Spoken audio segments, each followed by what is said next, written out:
Tu... Parle... Tu avais parlé.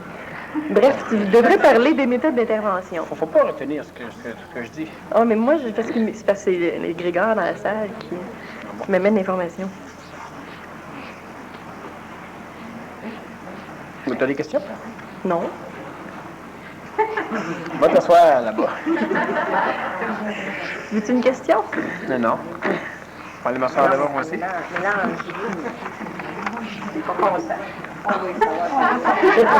J'essaie de reconnaître tes questions. Les méthodes d'intervention. Je préfère parler de celles qui sont évoluantes que celles qui sont involuantes. Tu as parlé de différents types tantôt. Intraterrestre, extraterrestre, je vois ça beaucoup plus au niveau de l'involution. Par contre, il y en a aussi qui sont de type extraterrestre, mais qui peuvent être évoluantes. OK, il y a toujours une problématique à parler des mécaniques d'intervention évoluantes, comme de plusieurs autres choses qui sont à caractéristiques ascendantes, c'est que plus les égos en entendent parler, sans en mettre en application, plus à un moment donné, ils refusent d'en entendre parler encore.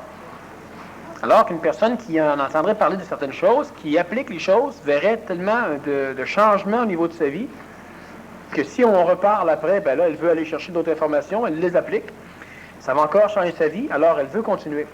Quand les individus n'appliquent pas suffisamment, à un moment donné, ils finissent par s'engourdir dans une phase d'intellectualisme d'évolution, où ce qui les intéresse, c'est surtout d'avoir de nouvelles informations, puis on arrête là.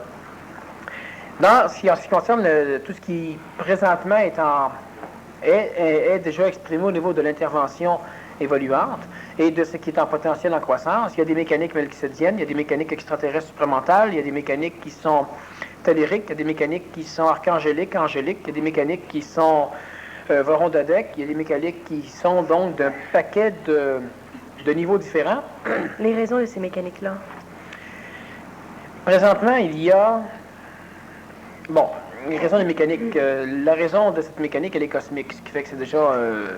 pour en parler, il faut sortir un peu du contexte planétaire. Au niveau du contexte humain, simplement, c'est que l'être humain est présentement une espèce de pli dans tout ce qui a été créé jusqu'à date. Un pli où les différentes dimensions, à travers cet écrasement, à travers ce pli, ont la capacité de se toucher. Se touchant, ils sont capables le pli est donc capable de permettre la relation, de permettre la communication entre différents plans.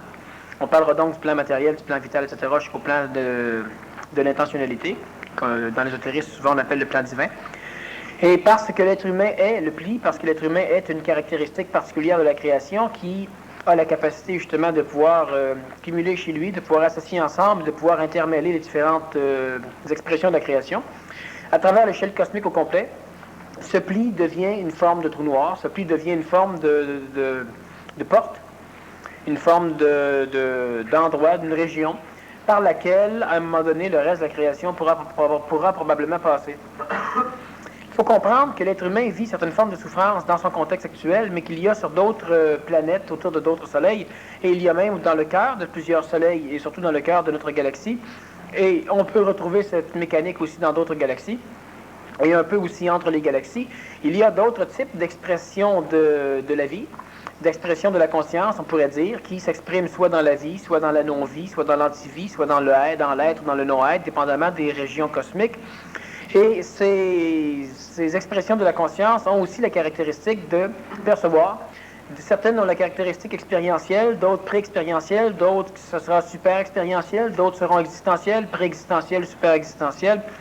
Et ces expressions de la conscience sont capables, dans la majorité des cas, de percevoir de la souffrance. Donc, ils sont capables de souffrir. Mais leur souffrance n'a rien à voir avec celle que nous connaissons. Étant donné qu'ils sont capables de souffrir, c'est-à-dire qu'ils sont capables de conscientiser le fait qu'ils sont dans une région où il leur manque la majorité de ce qu'ils devraient être, un peu comme nous. Ils sont capables aussi de conscientiser le fait qu'ils sont dans une région où il y a une espèce d'immense monstre, un destructeur majeur qui a la caractéristique de manger l'univers, d'engloutir l'univers, de détruire l'univers. Et cela se fait progressivement. Il y a énormément de régions dans la création. Quand on parle de création, il y a plusieurs, évidemment, il y a des super-univers, il y a plusieurs univers. Alors, on va se contenter de parler de notre univers. Dans l'univers, il y a présentement la conscientisation assez forte dans la majorité des mondes refroidis où il y a de l'expérience, de l'expression de conscience, que le grand mangeur, la grande bébite, le grand destructeur se rapproche et que dans quelques temps, beaucoup de ces planètes, de ces étoiles seront totalement anéanties, totalement détruites. La problématique, c'est que il y a, dans ce destructeur de l'univers, il y a une caractéristique assez intéressante, c'est qu'au fur et à mesure qu'il mange, qu'il digère, qu'il engouffre les soleils, qu'il engouffre les planètes, qu'il engouffre les espaces entre les étoiles, au fur et à mesure qu'il engouffre donc de l'univers, à l'intérieur de cette créature se recrée une forme d'univers qui n'est pas, en termes de dimension, qui n'a pas de contrepartie dans l'intellect humain ou qui n'a pas de contrepartie dans l'espoir ou encore dans la conscience astralisée de l'humain, c'est-à-dire que dans cette espèce d'animal, dans ce gros monstre, dans cette grande bébite qui bouffe l'univers, il y a des possibilités de pouvoir être recréé, de pouvoir se restructurer, de pouvoir se réharmoniser, de pouvoir se restabiliser.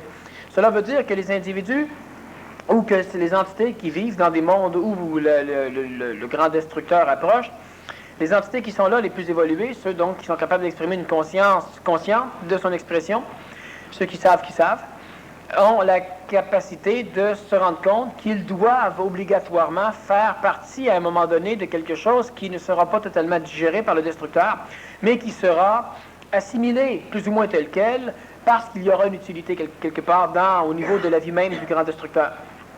Le grand destructeur, on pourrait y revenir à un moment donné, l'une des nourritures qu'il a le plus besoin, l'une des nourritures qu'il ne digère pas, mais qu'il récupère comme allié, l'une des nourritures qu'il ne digère pas, mais qu'il replace chez lui, dans un rôle qui est de beaucoup supérieur au rôle que jouait la nourriture de base.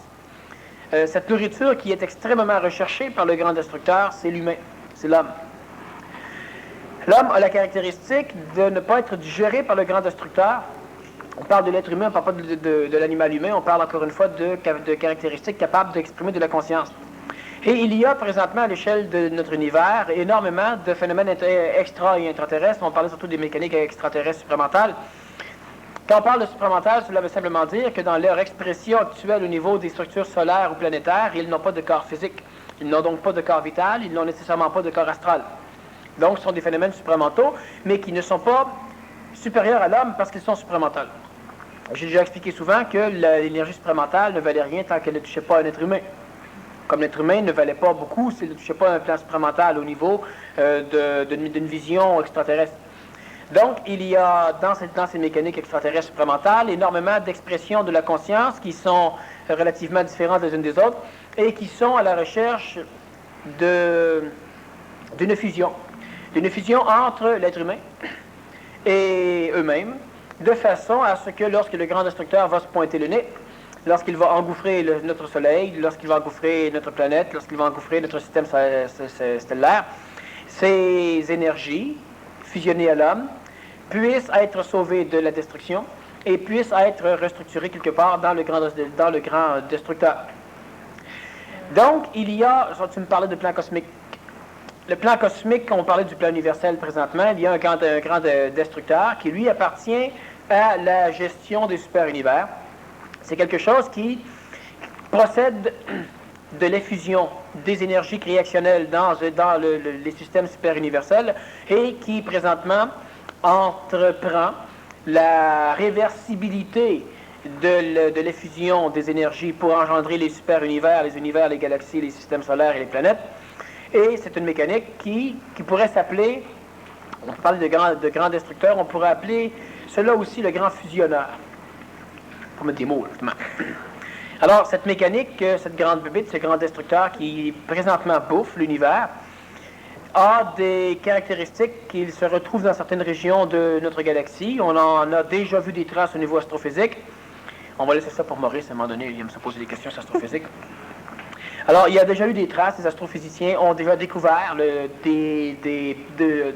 la présence du grand destructeur, et ils en ont peur, ils cherchent à comprendre certaines choses, etc. C'est évident qu'en termes chronologiques, la planète Terre est encore à quelques années du grand destructeur le plus près, mais à l'échelle stellaire, à l'échelle cosmique, évidemment, on est à quelques secondes. Mm-hmm. Bon. Et cela fait partie des processus de fusion qui, à un moment donné, vont finir par engendrer ce que j'ai déjà expliqué, la résorption complète de la création. Mais ce grand destructeur-là, pourquoi veut-il bouffer de l'humain? Ah, il ne veut pas bouffer l'humain. Il veut s'en accaparer d'une certaine manière. Non plus. Mais qu'est-ce qu'il va en faire? Il veut ne pas mourir. Alors, il s'alimente. OK, il s'alimente. Ah oui, pourquoi vous voulez manger de la laitue? Ben, vous ne voulez pas manger de laitue. Mais quand vous avez faim pour de la laitue, vous mangez de la laitue. Mais si vous auriez jamais faim, oui.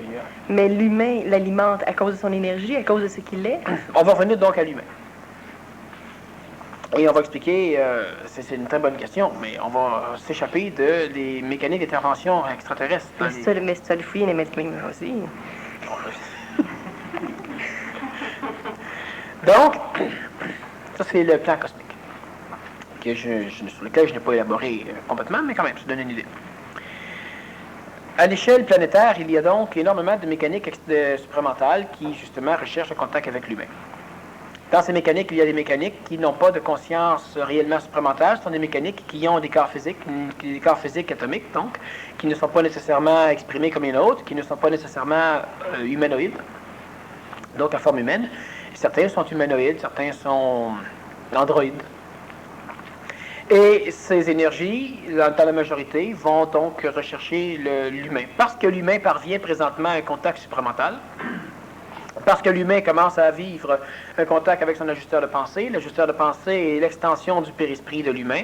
Dans le périsprit de l'homme, il y a deux choses. Il y a le périsprit, qui porte le nom périsprit, qui est de l'énergie vitale, qui, elle, est totalement collée au plan astral. Et dans le même périsprit, il y a une nuance, c'est-à-dire que vers la périphérie du périsprit, vers l'extérieur du périsprit, l'énergie qui n'est pas collée au plan astral porte un autre nom, le nom c'est Séraphin. Et l'énergie séraphique, c'est de l'énergie vitale qui, elle, va vivre une excroissance progressive par anégoïsation, et cela va engendrer le double éthérique. Parce que certains humains, présentement, ont la capacité de toucher, d'avoir le double éthérique, donc de vivre un peu plus de gustation supramentale, il y a présentement des canaux qui ont été créés depuis quelques années chez certains individus, et c'est connu à l'échelle de la planète, c'est-à-dire que lorsqu'un humain peut le faire au niveau de l'univers ou de la galaxie, on sait que d'autres humains pourront le faire. Et cela a engendré des canaux, des espèces de cheveux, des fils, qui relient la majorité des mondes où il y a eu des effusions, antérieurement reliés à l'humain. Et à travers ces mondes effusionnels, il y a des mondes qui présentement ont reçu une partie du contact. Ils sont en contact avec le canal séraphique de l'humain. Et ils sont donc au courant qu'il y a quelque part dans la galaxie, donc dans notre univers, des êtres qui ont la capacité d'être matière, d'être vie, d'être mémoire, d'être logifération et d'être intelligence, d'être supramentale. Et ces êtres-là sont la nourriture la plus recherchée du grand destructeur. Alors, par ces canaux séraphiques, il y a de plus en plus des mécaniques qui font en sorte que ces énergies, on va dire de ces individus, vont commencer à préparer un voyage. Ce voyage, c'est un voyage à travers le temps, à travers l'espace, qui va les amener directement chez l'homme dans le contexte planétaire humain.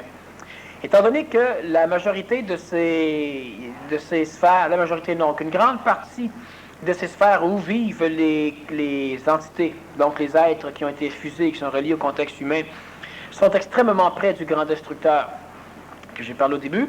Ces êtres-là ont une obligation vitale de se séraphino-porter, bref, de s'en venir, à travers le canal séraphique, dans le contexte planétaire. Pour pouvoir vivre, ils ont besoin d'égrégores supramentales. Pour pouvoir vivre, ils ont besoin donc d'un monde suffisamment supramentalisé.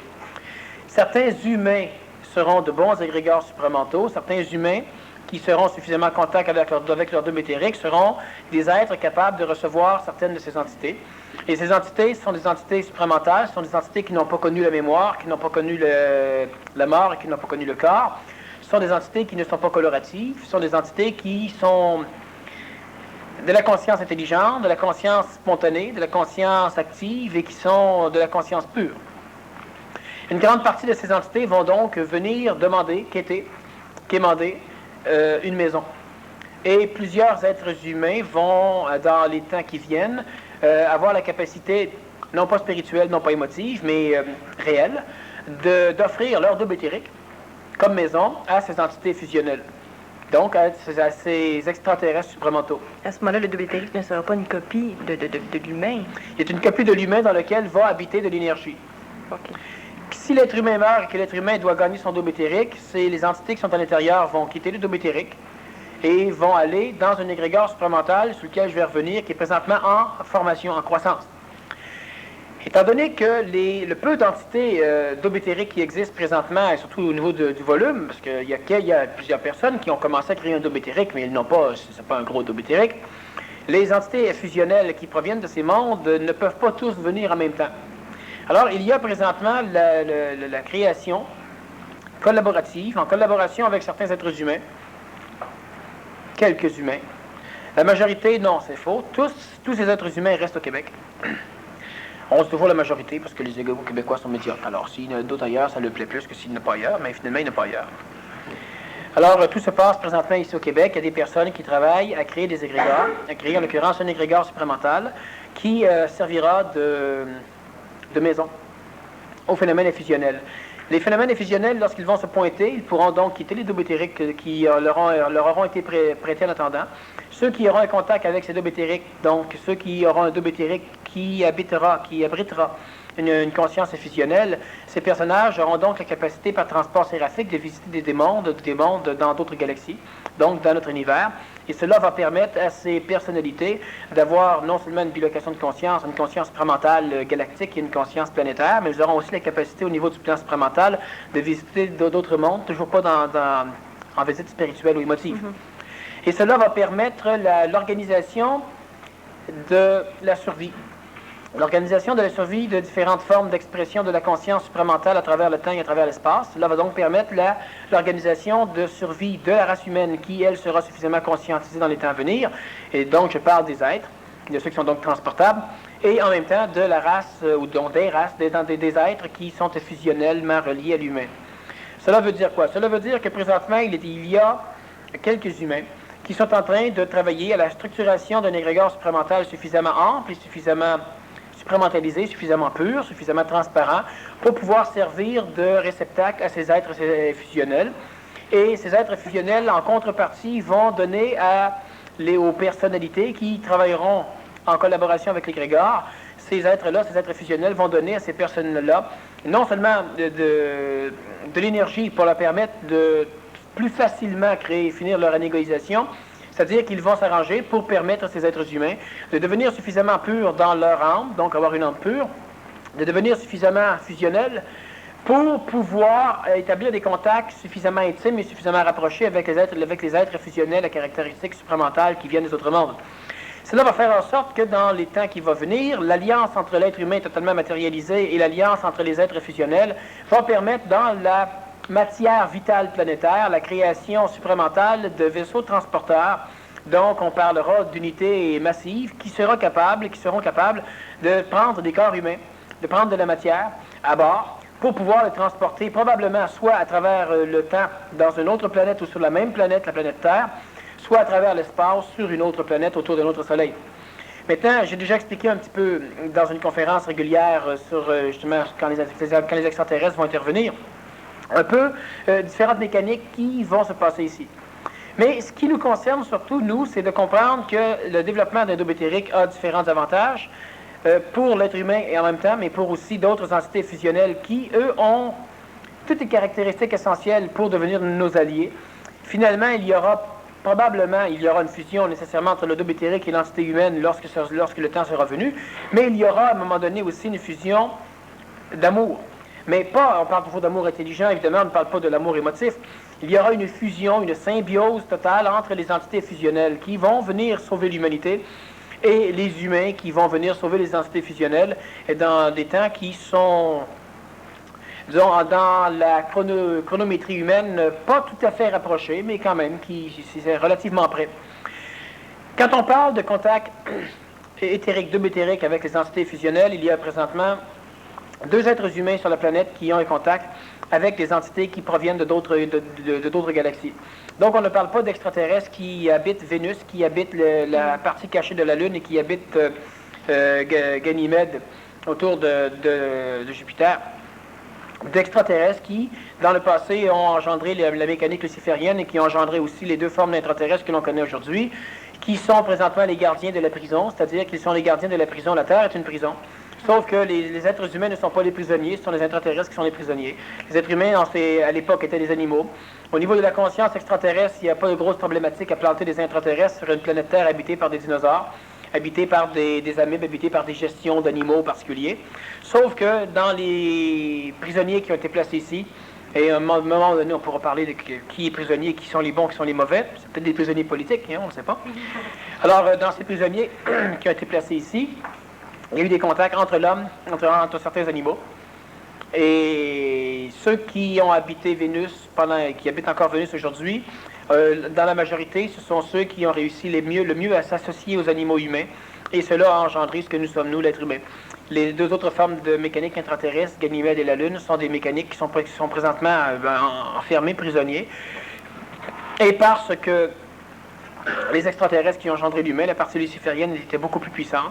On parle de Satan, qui est une forme qui d'ailleurs va engendrer une des races d'intraterrestres qui est connue aujourd'hui. Et parce que la partie luciférienne était beaucoup plus forte, finalement, les deux autres races intraterrestres ont été traitées comme nos singes, c'est-à-dire qu'ils ont été, à un moment donné, obligés à une forme d'évolution, à une forme de stagnation. Alors, quand je parle d'intervention extraterrestre, je ne parle pas de ceux qui ont été rencontrés jusqu'à date à l'échelle planétaire, je parle de ceux qui n'ont pas été rencontrés. On parlera donc d'extraterrestres qui, à un moment donné, vont entrer en communication supramentale, en communication télépathique. Mais pour avoir une télépathie, il faut déjà accepter la réincarnation ou la fusion de certaines énergies d'un individu. Bon, alors si je suis télépathe avec quelqu'un ici, ça veut dire que j'ai accepté sa présence réincarnative chez moi et qu'elle a accepté ma présence réincarnationnelle chez elle. Bon, sinon, on ne peut pas être télépathe. Bon, dans les mêmes familles, il y a plus de télépathie. Les personnes qui sont de grands amis peuvent devenir télépathes, mais se réincarnent mutuellement un petit peu. Alors, lorsque l'être humain va donc avoir un contact avec la mécanique supramentale, comme certains d'eux ont commencé, et comme d'autres vont en avoir dans les temps qui viennent. Et quand je parle dans les temps qui viennent, je parle dans les mois et dans les années à venir. Bon, je ne parle pas dans les 200, 300, 400 années. Je suis dans la chronométrie humaine, donc dans les temps qui viennent, très prochainement. Il y aura de plus en plus d'humains qui pourront prêter leur double éthérique à l'attraction d'un phénomène supramental et fusionnel extérieur. Et présentement, déjà là, il y a la préparation d'égrégores supramentaux. Regardons ceci. On sait que, historiquement, l'humain émotif spirituel a toujours eu tendance à transposer dans l'émotivité, dans la matière spirituelle comme dans la matière matérielle, mais supportée par le plan spirituel, de l'information supramentale qu'il recevait. Lorsqu'à un moment donné, l'intelligence supramentale dit que les êtres humains un jour vont vivre d'une façon dans une société communautaire, c'est-à-dire qu'ils vont vivre dans une société où ils n'auront jamais rien à payer, dans une société où les individus auront des espaces vitaux à eux, dans une société où les biens essentiels à la communauté appartiennent à la communauté, etc. Alors, il y a progressivement une gestion qui s'est faite dans le monde astral et il y a des personnes qui ont tenté de mettre ça en pratique. Ils ont fait des communes. Les communes, ça n'a jamais marché. Pourquoi? Parce que c'est l'émotivité humaine qui tente d'exprimer dans un contexte astralisé une vision supramentale.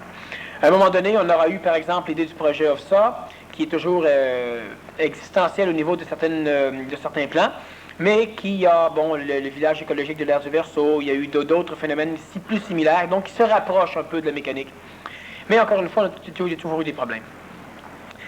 L'égrégore supramental qui est présentement en constitution par certains individus, ça se compte sur les doigts des mains et des pieds, de 3 personnes. Alors, l'égrégore supramental, il a déjà été perçu astralement. L'humain a perçu depuis longtemps qu'un jour, il y aurait le retour du Christ. Énergie christique, énergie supramentale. Donc, plusieurs personnes ont attendu. C'est donc l'expression astralisée encore d'une perception supramentale. À un moment donné, on a décidé de faire une ambassade pour les extraterrestres. Mais l'ambassade pour les extraterrestres, c'est un endroit neutre où les extraterrestres pourront venir. C'est l'égrégore supramental. Sauf que les individus, émotivement, vont vouloir faire une ambassade. Alors, on pourra se référer au mouvement raélien, par exemple, qui veulent avoir un territoire neutre à l'échelle planétaire, bâtir des structures et recevoir des extraterrestres en vaisseau. Mais les extraterrestres qui se sont pointés jusqu'à date sont des extraterrestres qui proviennent, certains proviennent de Ganymède, et ce ne sont pas les extraterrestres les plus pacifiques. Enfin bref. Et lorsque l'un de ces enfants, bref, on pourrait revenir là-dessus, c'est compliqué, mais là-dedans, ça se prétend bien des choses, et ils ont tous tort et ils ont tous raison. Lorsque l'être humain va présentement, il y a une création d'énergie supramentale, d'un égrégore supramental. Pour que cela se fasse, il faut de l'énergie. Pour qu'il y ait de l'énergie, il faut que plus d'humains se conscientisent. Pour que plus d'humains se conscientisent, il faut plus de communication. Pour qu'il y ait plus de communication, il faut plus d'énergie. Alors, il arrive quoi? Il arrive que de temps en temps, ça fait comme si c'était long. Mais il y a beaucoup de choses qui sont en gestation, puis il y a beaucoup de choses qui sont en train de se structurer au niveau de l'écorce, au niveau de la biosphère, de l'écorce atmosphérique terrestre. Il y a beaucoup de choses en train de se créer dans le système atomique de certains gaz. Il y a beaucoup de choses en train de se créer au niveau des forces supramentales. Il y a un pilonnage limité, mais de plus en plus croissant, en train de se faire au niveau des forces astrales. Et de temps en temps, les individus sont obligés d'attendre. Attendre uniquement que certaines choses se fassent ailleurs. Et quand on parle ailleurs, on parle toujours au niveau du contexte planétaire, mais au niveau du plan supramental. Présentement, il y a énormément de changements au niveau des structures humaines d'évolution, c'est-à-dire que il y a eu l'installation et l'habitation, l'aménagement d'un petit égrégore supramental. En réalité, il y a 2 petits égrégores supramentaux présentement qui ont été rejoints par des mécaniques supramentales et fusionnelles qui proviennent d'autres galaxies.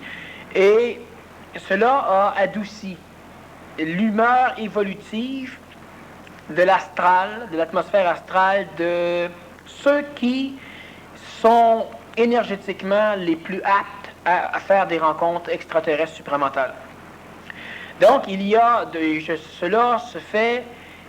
eu une transcendance de conscience chez certains individus depuis quelques mois. Et il y a eu une pacification, un adoucissement énergétique depuis 2, 3, 4 jours. Bon. Plus les individus vont mettre en pratique certaines choses, plus les individus vont exprimer la capacité de nourrir l'égrégore supramental, plus rapidement les choses vont changer. Il y a présentement donc l'orchestration d'une mécanique d'intervention pour les années à venir. Et cette mécanique d'intervention, c'est exactement comme si on était en train de construire une base d'appoint sur la Lune. Mais c'est sur la Terre qu'elle se construit, et elle se construit sur la Lune, en réalité, disons, dans l'égrégore supramental. Quand je dis sur la Lune, c'est uniquement pour qu'on comprenne que ce n'est peut-être pas tout près de nous, mais c'est comme si présentement on fait une base d'appoint où il y aura peut-être, disons, du pétrole, et par la suite, il y aura des vaisseaux qui viendront, ils se réapprovisionneront là, et iront sur la Terre, pourront après ça faire d'autres choses. Alors, mais ce n'est pas sur la Lune, ce n'est pas matériel comme cela, mais c'est au niveau des égrégores supramentaux.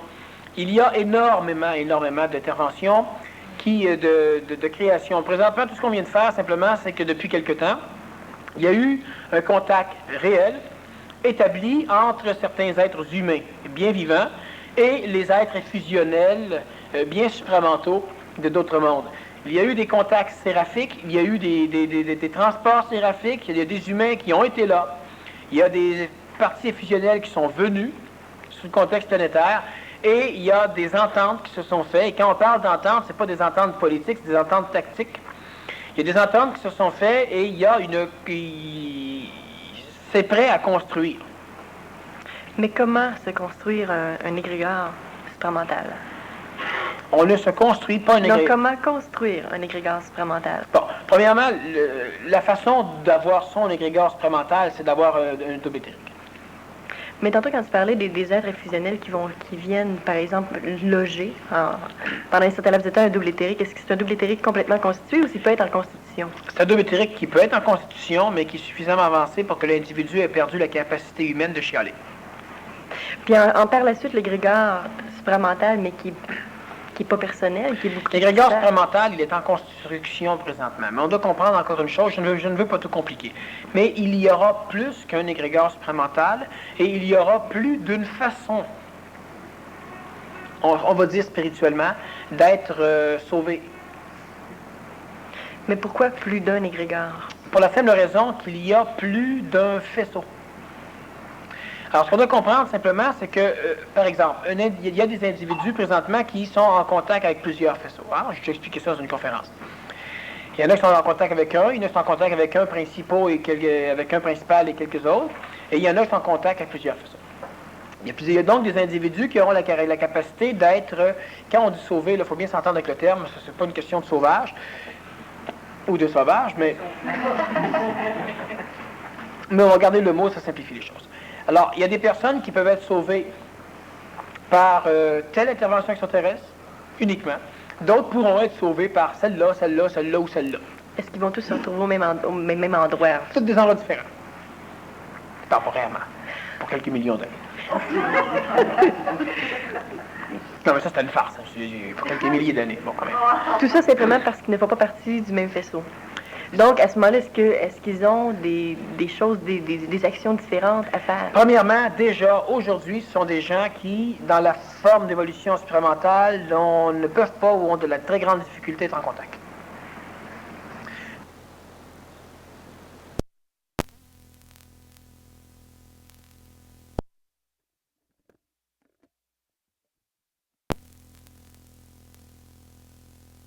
En contact, dans leur conscientisation, sont des individus qui ont tout ce qu'il faut pour faire partie du même processus de fusion. Mais le fait qu'il y ait des individus qui ne fassent pas partie du même processus de fusion, est-ce que c'est parce qu'ils ont des actions différentes? Oui. Mais je ne veux pas en parler. Pourquoi j'ai fait un détour là-dessus, c'est pour qu'on comprenne à un moment donné que si on travaille dans une forme, par exemple, de travail, c'est pas pour se sauver. Celui qui veut se sauver est déjà astralisé. Déjà partant, il y a des gros problèmes. Bon. Mais on parle simplement d'accomplir de l'intelligence. Cesser d'être pogné, cesser de souffrir, cesser d'être manipulé. Tout ça, ça me plaît. Bon. Et si c'est utile, tant mieux. Bon. Mais ce que je veux dire simplement, c'est qu'étant donné qu'à un moment donné, on va découvrir, comprendre, ou on va expliquer une mécanique d'intervention. Et certaines personnes pourront dire, oui, c'est drôle, j'étais à telle place, j'ai vu ceci, j'ai vu cela, mais j'ai entendu dire que d'autres personnes ailleurs aussi avaient eu telle affaire. Alors, je ne comprends pas que l'intelligence se divise en deux. Qui a raison? Les deux ont raison. D'accord? Embarque chez les Russes, embarque chez les Américains, mais les deux sont des alliés. Tu ne mangeras pas les mêmes plats, tu ne parleras pas la même langue, tu ne coucheras pas dans les mêmes lits, ce sera bien différent, mais dans les deux cas, ce sera correct. L'action est différente, mais le résultat est le même. Le travail est un travail de collaboration. L'objectif est le même. OK, l'objectif plutôt. Oui. Donc, c'est pourquoi j'ai fait un petit détour, simplement. C'est donc, on peut évidemment commencer à chercher, mais la problématique, c'est que l'individu ne doit pas, dans sa phase de conscientisation, commencer à magasiner le conscientisage. Comme on le fait en spiritualité. Alors, la conscientisation, parce que, bon, on peut parler, par exemple, d'autres personnes au Québec qui font un travail aussi, et une personne peut aller les rencontrer et dire, c'est exactement la même chose, mais ça ne me plaît pas. C'est ça. C'est que c'est de l'intelligence supramentale, mais la longueur d'onde n'est pas tout à fait celle qui peut faire vibrer tes cordes. Mais est-ce qu'il a raison, est-ce qu'il a tort, est-ce que c'est, est-ce que ça, on n'a rien à faire. C'est que tout le monde a raison dans l'intelligence. Mais il faut comprendre qu'il y aura des mécaniques d'intervention qui seront apparemment séparées, alors qu'à la tête, elles sont totalement reliées. Bon. Mais ça ne vaut pas la peine de dire à tout le monde, écoutez, vous n'aimez pas le goût des oranges, là, puis eux n'aiment pas le goût des citrons, mais il faut qu'on soit tous ensemble, fait que vous allez apprendre à manger des oranges, ils vont apprendre à manger des citrons. Surtout qu'il y a peut-être une raison pour lesquelles... Il n'y a pas peut-être. Il y a une raison. Absolument, absolument, absolument. Mais le pourquoi? Pourquoi une raison? Parce que. Juste pour revenir dans le sujet, il y a effectivement plein de raisons pour revenir à un moment donné. Donc, au niveau de l'intervention, ce qui va être extrêmement important à comprendre, c'est qu'il y a des mécaniques qui vont permettre à des individus de nourrir un égrégore supramental. Mais maintenant, il faut comprendre une chose, c'est que la seule façon de pénétrer un vaisseau supramental, c'est d'avoir sa propre porte. Est-ce que sa propre porte rejoint son double éthérique? C'est très, très cela. Et un peu plus. C'est quoi un peu plus? Il faut sortir l'autre affaire. L'individu, bon, sa porte, ça sera son double éthérique, il lui faudra les clés. Les clés, c'est qu'un individu peut embarquer dans un vaisseau supramental uniquement s'il a participé à sa construction. Donc, s'il a participé à son énergisation. Quelqu'un qui se développe un double éthérique, nécessairement, c'est un égoïste. nécessairement applique certaines choses, et nécessairement en appliquant ces choses-là, nécessairement, il va participer à la création d'un égrégore supramental. Et si, par exemple, il veut changer l'égrégore à un moment donné et qu'il n'a pas participé à l'énergisation de l'autre égrégore, il ne peut pas rentrer dedans. Alors, quand on parle de la soucoupe volante qui descend, puis une porte qui s'ouvre, c'est pas vrai. Il va y avoir un maudit paquet de portes. Puis chacun va rentrer par chacune des portes. C'est sa porte. Donc, c'est pas un vaisseau comme ça, mais on comprend l'idée. Donc, les individus resteront individuels. Leur conscience restera autonome, pure, libre. Parce que, même bien qu'ils aient structuré un égrégore supramental ensemble, ils font partie de leur propre intégrité au niveau de l'évolution. Ils vont rencontrer leur propre intelligence.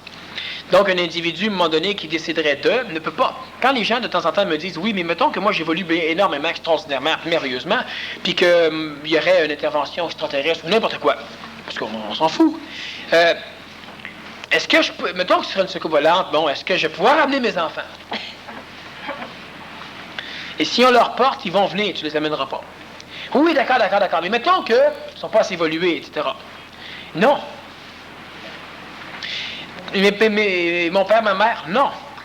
Mais de toute façon, si une personne a un double éthérique constitué, elle ne se posera pas ces questions-là. Exact. Mais là, je parle des individus qui n'ont pas le double éthérique suffisamment constitué et qui posent la question. Je leur réponds non. Donc, ça ne sert à rien de travailler pour sauver ceux qui devraient eux-mêmes se prendre en main. On peut laisser des choses. Mais on ne doit pas penser qu'on devra convertir ou qu'on devra forcer, ou etc. Et nécessairement, il y a des égos qui peuvent dire, oh, ben écoute, moi, si mon chat vient pas, moi, j'y vais pas. Tu sais, si ma mère vient pas, si mon père vient pas, si mes enfants viennent pas, moi, j'y vais pas. Oui, c'est pas. Mais tantôt, comme quand tu parlais, si par exemple une personne, lorsqu'il arrive le temps, les différentes portes, encore là, si son double éthérique est suffisamment constitué, il va savoir à quelle porte, il ne cherchera pas à aller à une autre porte. Ah, ben non, ça, c'est évident. Moi, je parle au niveau de la création. Tu es en train d'énergiser un égrégore, puis tu es en train de t'anégoïser.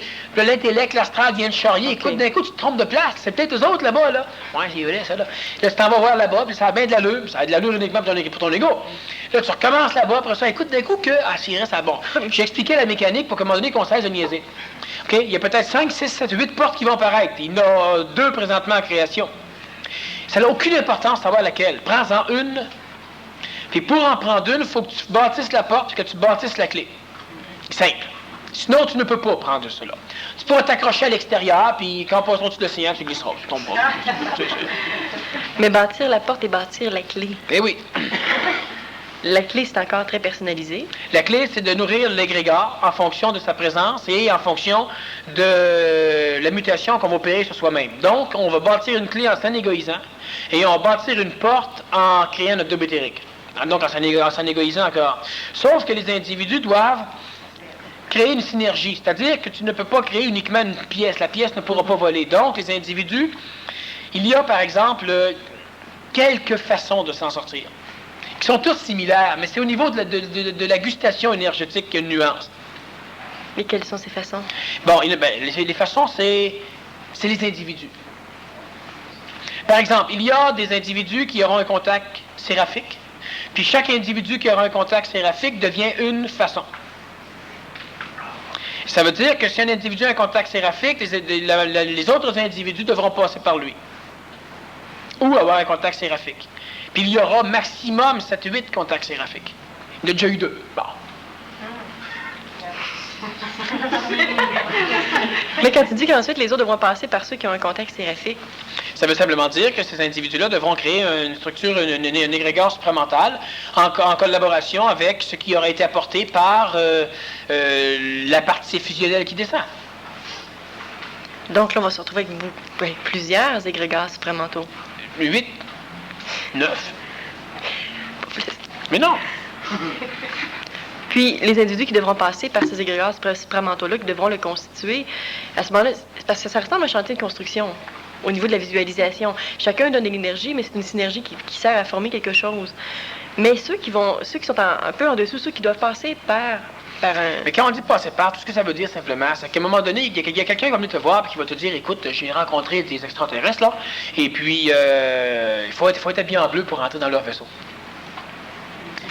Ben, il faut être habillé en bleu. Donc, tu es obligé de passer par l'information que l'autre te mène. Là, tu vas dire, écoute, j'aimerais ça les rencontrer moi-même, savoir, là. J'ai rien contre, ils vont te dire de t'habiller en bleu, fait que sauve-leur du temps. S'il y a juste les égos, ça ne fonctionnera pas. Ça sert à rien. Si tu n'as pas suffisamment d'énergie pour reconnaître l'individu qui vient de parler, tu n'auras pas suffisamment d'énergie non plus pour pouvoir pénétrer le vaisseau, tu ne le verras jamais, le vaisseau. Ça passe au travers, puis tu ne sauras même pas qui est là, tu vas encore le chercher. Bon. Alors que tu vas aller, par exemple, tu vas dire, écoute, moi là ailleurs, bon, va ailleurs. Puis ailleurs, il y aura une personne qui a eu un contact avec un phénomène fusionnel aussi, qui sera adapté aux individus, à une caractéristique d'individu conscientisant. Puis il te dira, il faut s'habiller en vert. Ben, là-bas, c'est en bleu, là. Qui c'est qui a raison? Tout le monde a raison. Mais habille-toi pas en bleu pour entrer dans le vaisseau vert. Tout le monde aura eu tort. Tu auras la preuve que tout ça est une farce. Tu auras fait à moitié les deux. Et tu pourras justement te vanter astralement que je savais que c'était pas vrai. Puis tout ça, la formation de ces égrégores supramentaux-là va donc pas éviter, mais c'est presque. Est-ce que c'est une protection contre le grand dévoreur? Oh! C'est une. Ça laisse. C'est quasiment comme la construction d'un vaisseau. C'est pas quasiment comme, mais c'est ça que c'est. Mais le grand dévoreur, il va avoir l'air fin. À ce moment-là, il va chercher quoi? Pourquoi il va avoir l'air fin? Parce qu'il ne pourra pas s'alimenter. Mais l'air fin. Mais il va chercher quoi à ce moment-là? Il va s'alimenter. Il va te manger. Il meurt pas un jour? Non, le grand dévoreur, lui, ce qu'il va faire, c'est qu'il va engloutir les mondes. Il va engloutir à un moment donné le contexte planétaire, le soleil, tout ça. Et en engloutissant ça, il va digérer et détruire totalement tout ce qui doit être détruit, c'est-à-dire tout ce qui peut être assimilé, retransformé, transmué, réadapté. Et il va conserver comme un neurone chaque individu qui aura de la conscience, sans altérer, sans transformer les individus.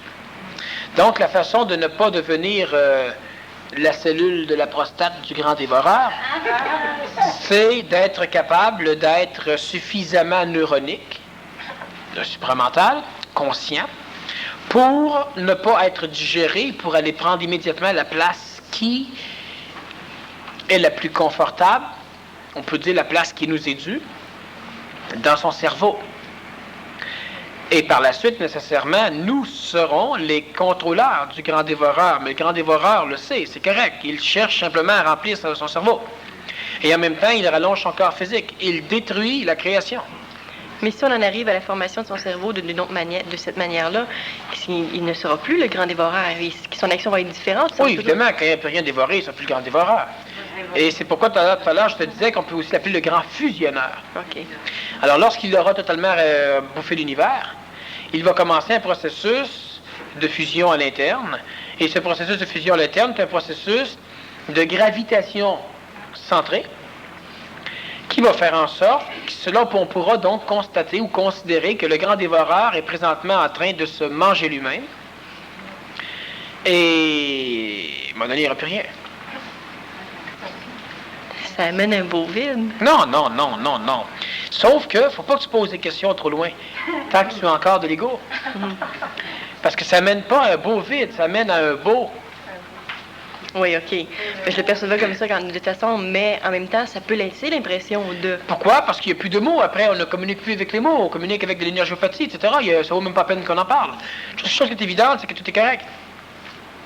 Une chose qui est évidente de toute façon, c'est qu'on a le choix d'aller vers quelque chose de correct, disons temporairement, ou d'aller vers de la merde immédiatement. Choix facile.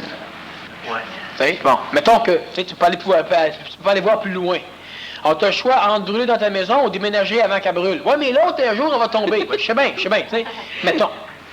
Mais c'est plus logique d'aller dans l'autre. Tout d'un coup, qu'elle tombe pas. Bon, alors c'est pourquoi je te dis que présentement, l'humanité va vers une forme d'apocalypse. Il y en a qui vont aller vers quelque chose de drôlement mieux. Plus loin, moi je sais ce que ça donne, mais au niveau de l'humain, ça peut-être que certains le vibrent, d'autres ne le vibrent pas. Une chose qui est évidente, c'est qu'entre de la misère immédiatement ou de la misère plus tard, c'est mieux de la misère plus tard. Tu retrouves le temps d'aller chercher de la misère plus tard, puis de la misère plus tard, puis de la misère plus tard, puis de la misère plus tard, finalement jamais avoir une misère. Que dans la misère de suite, puis dans la misère de suite, puis dans la misère de suite. Il y en a qui aiment ça, évidemment, ça. Puis au niveau des autres types d'interventions, au niveau évolutif, est-ce qu'il y en a d'autres? Oh oui. Quels sont-ils? Il y a des interventions qui vont venir pour contrer la remontée des forces d'involution. T'es gardien de but. Oui. Alors, pour contrer, il y aura... Premièrement, il y a plusieurs forces melchisédiennes. Qu'est-ce que c'est que Melchisédek? C'est une bonne question. Je te le demande. Bon. Les Melchisédek qui sont au contact planétaire sont des Melchisédek. Il faut comprendre une chose, c'est que la planète Terre, elle a déjà existé, puis il y a déjà eu... Elle existait ailleurs, là. C'était pas la Terre. Mais c'est pas la première fois qu'on tente l'expérience. C'est la 7e. Bon. Et il y a des êtres humains qui ont eu des contacts supramentaux et qui ont eu un double éthérique et qui, à un moment donné, ont pénétré leur double éthérique et ont refusé la fusion. Refusant la fusion, ils ont perdu leur corps physique. Il s'est passé un travail à l'interne du double éthérique très particulier. Et cela a engendré ce que l'on connaît sous forme Melchisédek. Les Melchisédek attachés au contexte planétaire sont des Melchisédek, sont des êtres humains qui ont refusé la fusion. Bon. Le Melchisédek ne meurt pas. Le Melchisédek ne se reproduit pas. Il y a, à l'échelle de notre galaxie, une quantité fixe et limitée de Melchisédek. Les prochains êtres humains qui auront un contact probablement fusionnel, ceux qui auront un contact avec un double éthérique capable d'engendrer, de connaître la fusion, vont tous accepter la fusion. Qu'est-ce qui fait cette différence-là? Il y en a qui l'ont refusé, il y en a qui l'acceptent, puis maintenant ils vont tous l'accepter. Le temps. Selon raconter toute l'histoire de l'antique humanité, mais le temps. Okay. À l'époque, c'était de bonne loi, n'est-ce pas, de refuser la fusion. Bon. Alors, ces Melchisédek vont revenir, vont travailler. Il y a beaucoup de Melchisédek qui vont se pointer et qui vont venir instruire certains humains. Le Melchisédek vient instruire de quelle façon? Le Melchisédek est normalement un personnage qui apparaît toujours sous forme de guerrier. Les Melchisédek ont toujours apparu à l'humain sous forme de sages, guerriers et princes. À cause de l'égrégore? Oui. Donc, ils ont toujours été reconnus comme étant des princes d'un monde. Ils ont toujours été reconnus comme étant des sages, des personnages âgés, et comme étant des guerriers. Des guerriers qui n'ont pas d'armes à feu, parce qu'à l'époque, la dernière fois qu'on les a vus, ça remonte un petit peu avant l'arme à feu, à peine on savait faire le feu. Et le plus connu est le prince de Salem. Un autre très connu, un autre prince qui a rencontré à un moment donné le comte de Saint-Germain. Un autre connu assez a rencontré Moïse. Il y en a quelques-uns comme ça qui sont assez connus. Et ces Melchisédek vont en majorité se repointer le nez ici et ils auront comme fonction de donner à certains humains des clés, comme ils ont fait dans le passé aussi, des clés énergétiques belzébusiennes, des clés énergétiques vitales, c'est-à-dire qu'ils étaient des instructeurs de magie. Alors, le comte de Saint-Germain, lui, il a appris sa magie par les Melchisédek. Moïse a appris aussi sa magie, que ce soit transformer des bâtons en serpents, faire transformer de la neige supplémentaire en particules alimentaires qu'on appelle de la manne, que ce soit trouver de l'eau dans la roche, ou etc., que ce soit tasser de l'eau d'un bord puis de l'autre, fermer le robinet, traverser les océans, c'est de la magie. Les Melchisédek viennent enseigner, on parlera des grands alchimistes. Bon, Moïse est un grand alchimiste, sa sœur était une très, très, très, très, très grande alchimiste. Il y en a plusieurs comme ça. Alors, les Melchisédek vont se repointer pour enseigner des façons de se battre. Des façons, en réalité, évidemment, un guerrier supplémental, lui, il se bat, c'est parce qu'il n'a pas à se battre que tout va bien. Donc, quand on parle d'enseigner la façon de se battre, c'est que plus personne ne veut se battre avec toi. Donc, tu ne te bats pas. C'est le guerrier supplémental, il n'a pas à se battre. Bon. Mais les Melchisédek, pourquoi ils donnent cette instruction-là? Les Melchisédek vont donner cette instruction-là, oui, tu veux le savoir? Oui. C'est que les Melchisédek, ce qu'ils font, c'est qu'ils s'incarnent chez celui à qui ils enseignent. Voilà. Mais étant donné qu'ils ont une instruction au niveau de la magie, ils sont quand même, ils étaient arrivés à une phase de double éthérique. Ils doivent donc avoir une conscience supramentale. Ils ont une conscience supramentale qui est fixe, qui n'est pas évolutive, parce qu'ils n'ont pas de corps physique pour continuer à permettre, ils ne peuvent pas, vu qu'ils n'ont pas de corps physique, ils n'ont pas de corps vital, ils n'ont pas d'ego, vu qu'ils n'ont pas d'ego, ils ne peuvent pas engendrer de double éthérique plus gros, vu qu'ils ne peuvent pas engendrer de double éthérique plus gros, ils ne peuvent pas non plus continuer à nourrir un canal d'ajusteur de pensée, ils ne sont pas capables de faire le transport séraphique, il leur manque plusieurs choses. Donc, ceux qui vont un jour arriver à la fusion n'auront pas réincarné un Melchisédek. Il y en a beaucoup qui vont en avoir réincarné. Mais ils vont les avoir digérés. OK. Hein, à ce moment-là, ils vont mais à ce moment-là, ils vont juste avoir pris la partie guerrière, guerrier supramentale, bien entendu. Oui, c'est le guerrier supramental. Le Melchisédek est un guerrier supramental. Donc, c'est juste l'information qu'ils vont absorber. L'information qu'ils auront transmise. Donc, le guerrier supramental. C'est ça. Mais le Melchisédek, à ce moment-là, il est digéré, puis oui. Ah, plus de Melchisédek. Il peut même plus aller nulle part ailleurs. Ensuite, il est dissout il est plus totalement. là. Il est plus là. C'est ça. Il est quelque part ailleurs. OK. Oui, chez l'individu qui l'a digéré. Oui. Puis lui devient Melchisédek, mais ce n'est pas Melchisédek. C'est quoi le bar? C'est un être. Okay. Voilà. Par la suite, il y aura aussi au niveau des interventions des kamikazes. Il y a des phénomènes d'entités qui ont été créés à travers l'évolution de notre humanité, de d'autres humanités, qui, eux, ont comme fonction de venir bloquer les forces involutives en se sacrifiant. Bon, les MTS, c'est la troupe d'imbéciles. Mais ils doivent en réincarner beaucoup. Non. Les MTS, non? Non, les MTS, quand on parle de cette force qui va venir se sacrifier, les MTS, ils disent, tu sais, ça c'est la force d'imbéciles. Puisque les MTS, il ne faut pas se sacrifier, les MTS sacrifient les autres. Ceux qui se sacrifient, quand on a un peu de conscience mentale, on pense que ce sont des imbéciles. Mais les MTS se sacrifient, volontairement. Ah ouais, mais ils ne le savent pas, eux. OK, ça marche. Ils ne savent pas. S'ils le sauraient, ça irait bien mal. Bon.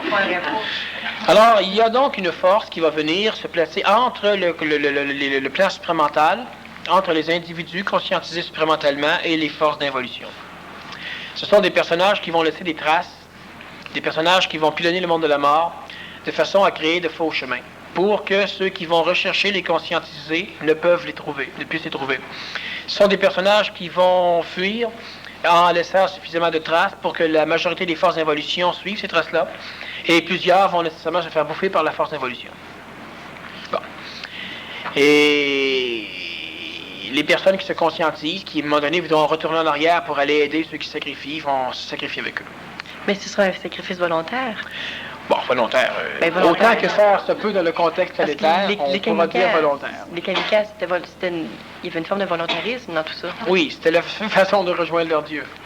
OK, donc ces gens-là qui réincarneront ces kamikazes-là, il y aura aussi une forme de volontarisme dans le sens que... Dans le sens qu'ils sont totalement manipulés. Oui. Et quelle autre forme? Les autres formes sont des formes un peu plus petites. Ce sont des formes qui vont apparaître progressivement. Chaque individu qui se conscientise, à un moment donné, créera son propre mouvement. Ces mouvements-là, je ne parle pas de mouvement social, je parle de mouvement énergétique. Ces mouvements-là vont progressivement s'associer. Il y aura énormément d'entités de la nature qui vont s'associer à l'humain ascendant. Beaucoup d'entités de la nature, par contre, vont s'associer à l'humain descendant. Pourquoi? Les entités de la nature les plus évoluées vont croire, accepter que c'est possible qu'à un moment donné, dans la race humaine, il y ait des êtres qui méritent, selon leur vision, d'être supportés énergétiquement, alors qu'énormément d'entités de la nature vont s'allier contre l'homme. Pour la simple, ils vont s'allier donc contre les forces d'involution parce que, depuis longtemps, plusieurs entités de la nature, c'est ce qui engendre tant de maladies d'ailleurs, plusieurs entités de la nature font tout pour que le règne humain tombe. Qu'est-ce qui fait cette dissension-là parmi les entités de la nature? Voilà, parce que le règne humain a toujours été un règne qui a pollué, détruit et jamais respecté. Les entités de la nature qui ont comme fonction de restaurer la roche, de restaurer les végétaux, de restaurer les animaux, etc., même les corps physiques humains, ces entités de la nature travaillent énormément, sont pillés, sont massacrés, etc. Alors eux détestent totalement l'humain, ce qui fait qu'ils vont s'associer avec les humains prêts à faire les guerres, sachant que ça va détruire les humains. Et les entités de la nature de tous les animaux domestiques, les entités de la nature de toutes les plantes domestiques, les entités de la nature de toutes les personnes qui ont des corps physiques entretenus. Ces entités-là vont s'allier à l'homme qui est ascendant. Alors, à un moment donné, il y aura, même chez les animaux sauvages, progressivement, des entités de la nature qui, lorsqu'ils seront en contact énergétique près, lorsqu'ils seront en contact réel, avec un être humain conscientisé, l'entité décidera de s'associer à l'être humain conscientisé, mais elle restera une mécanique naturelle qui pourra rejoindre la partie sacrificielle, celle qui va se sacrifier. Autrement dit, nous avons un exemple. Un personnage qui te court après dans la forêt avec une meute de chiens. Bon. Et des Doberman. Qui n'ont pas mangé, qui ont mangé du yogourt pendant les 3 derniers mois. Bon.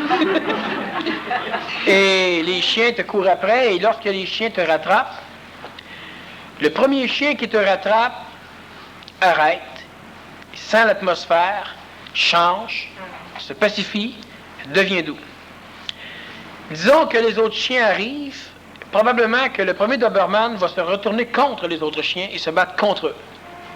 Donc, il va se sacrifier. Peut-être encore pris 500 mètres.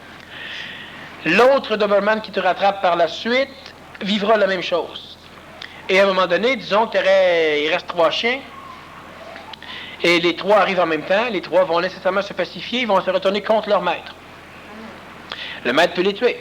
Le maître peut se faire tuer. Voilà.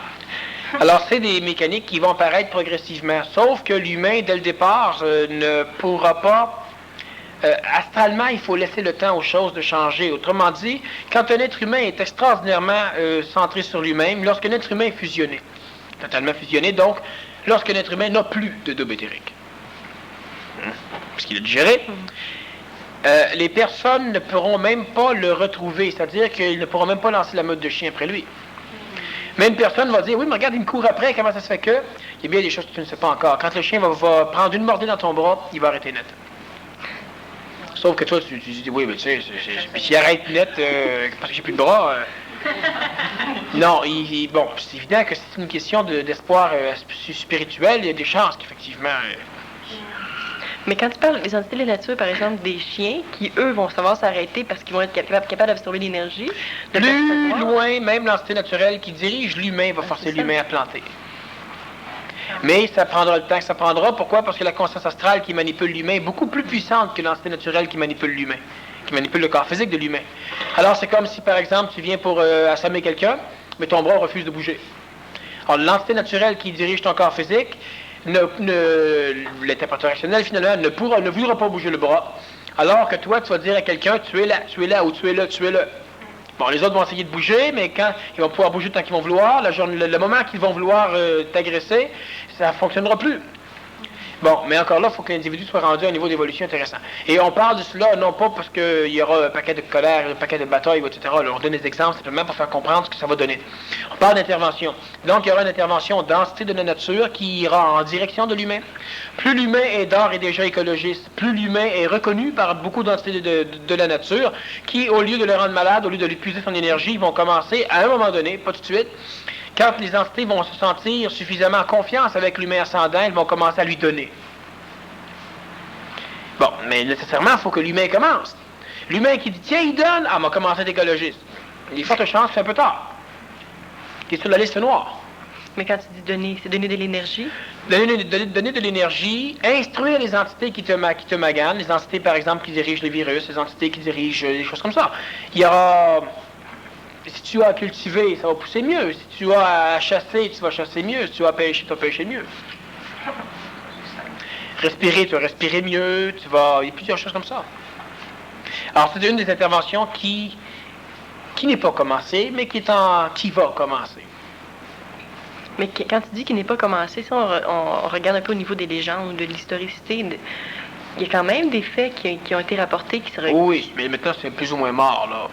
À cause justement des massacres qu'il y a eu depuis. C'est ça. Il y a toujours des régions qui sont vierges, qui sont extrêmement intéressantes.